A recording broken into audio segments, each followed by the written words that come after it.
Telugu Desam party నుంచి YSR Congress party అంటే మా సొంత ఇంటికి వచ్చినట్లుగా ఈరోజు మళ్ళీ రావడం జరిగింది, బ్యాక్ టు హోమ్. ఆ రోజు వైఎస్ఆర్ కాంగ్రెస్ పార్టీ నుంచి ఎమ్మెల్యేగా ఎన్నికై ఆ రోజు భీమానాయుడు గారు, చంద్రబాబు నాయుడు గారి ఒత్తిడితో వెళ్ళడం జరిగింది. కానీ ఈరోజు మోసపోయి బయటికి రావడం జరిగింది. ఆ రోజు ఏదైతే వాగ్దానం చేసినారో అది కేవలం మోసపూరితమైనటువంటి వాగ్దానంతో ఈరోజు మోసం చేయడం జరిగింది. ఏదైతే లాస్ట్ వరకు సర్వేలు బాగున్నాయని చెప్పి లాస్ట్ 30 రోజులలో సర్వేలు మారిపోయినాయి. అంటే కేవలం డబ్బుల ప్రభావితంతో సీట్లు మారిపోయేటువంటి పరిస్థితి వచ్చింది. ఆ డబ్బు ఎక్కువ ప్రభావితం చేయడం వలన ఈరోజు లాస్ట్ మూమెంట్ వరకు టికెట్ క్యాన్సిల్ కావడం. ఏదేమైనా తొందరగా తెలుసుకున్నాను, నాకు అక్కడ అన్యాయం జరిగింది, అందుకే నేను బయటకు వచ్చాను. ఒక రకంగా నేను వైఎస్ఆర్ కాంగ్రెస్ పార్టీ నుంచి ఎమ్మెల్యేగా గెలిచి ఇక్కడ అన్యాయం చేసి నేను అక్కడికి వెళ్ళాను. కానీ అక్కడికి వెళ్ళిన తర్వాత నాకు అన్యాయం జరిగింది, మోసం జరిగింది. కాబట్టి నేను మళ్ళీ ఇక్కడికే వచ్చి జగనన్న దగ్గరికి వచ్చి ఏదైతే నేను చేసినటువంటి తప్పును సరిదిద్దుకుంటూ కర్నూలు జిల్లాలో కర్నూలు కాన్స్టిట్యున్సీలో వైఎస్ఆర్ కాంగ్రెస్ పార్టీ అభ్యర్థుల విజయానికి పూర్తి స్థాయిలో పనిచేయాలి. నాకు ఎక్కడైతే ఇన్ఫ్లుయెన్స్ ఉందో అక్కడంతా చేసి అభ్యర్థులను గెలిపించుకున్న దాంట్లో అవుట్రైట్గా పనిచేయడానికి వచ్చాను.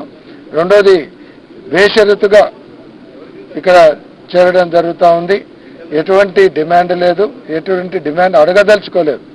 ఎందుకంటే ఎవరు పని చేయగలుగుతారు, పనిచేసిన వాళ్లకు ఏ రకంగా గౌరవించాలనేది జగన్మోహన్ రెడ్డి గారికి తెలుసు కాబట్టి వారిని ప్రత్యేకంగా అడిగేటువంటిది లేదు.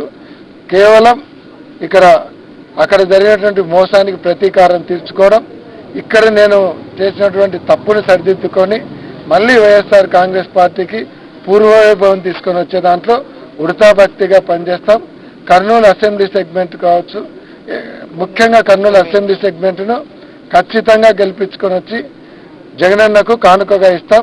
అలాగే పత్తికొండ, ఆలూరు ఇవి కూడా మాకు ఇక్కడ రామచంద్రారెడ్డి గారు, నాగరత్నమ్మ గారు పత్తికొండ నుంచి కూడా వాళ్ళు కూడా చేరడం జరిగింది. మా అక్క బావ వాళ్ళు ఎక్స్-ఎంపీపీ అలాగే సర్పంచ్గా ఉన్నారు. మా నాన్నగారు 3 సార్లు పత్తికొండ ఎమ్మెల్యేగా ఉంటే మొత్తం ఎలక్షన్ అంతా కూడా వీళ్ళిద్దరే చేసినారు. KDCC bank ex vice chairman కాబట్టి వాళ్ళు కూడా రావడం వల్ల పత్తికొండలో కూడా బలం పెరిగింది. కోట్ల కుటుంబం ఒక పక్క, కేఈ కుటుంబం ఒక పక్క, టీజీ కుటుంబం వర్సెస్ ఎస్వి కుటుంబం. రిజల్ట్ కౌంటింగ్ రోజు చూస్తారు.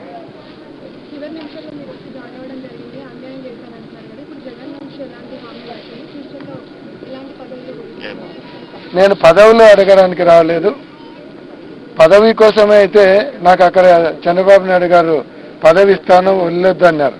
పదవి కోసం కాదు, మోసం చేసినారు, మోసానికి ప్రతీకారం తీర్చుకోవాలి. నేను ఇక్కడ జగనన్న పదవి అడగలేదు, కేవలం పార్టీకి పనిచేయడానికి వచ్చాను. ఆయనకు ఎవరు కష్టపడినారు, కష్టపడిన వాళ్ళను ఏ రకంగా గౌరవించాలనే జగన్మోహన్ రెడ్డి గారికి బాగా తెలుసు.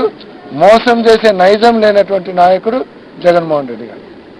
అందుకే ఈరోజు ఇక్కడ వచ్చి పనిచేయడానికి వచ్చాను.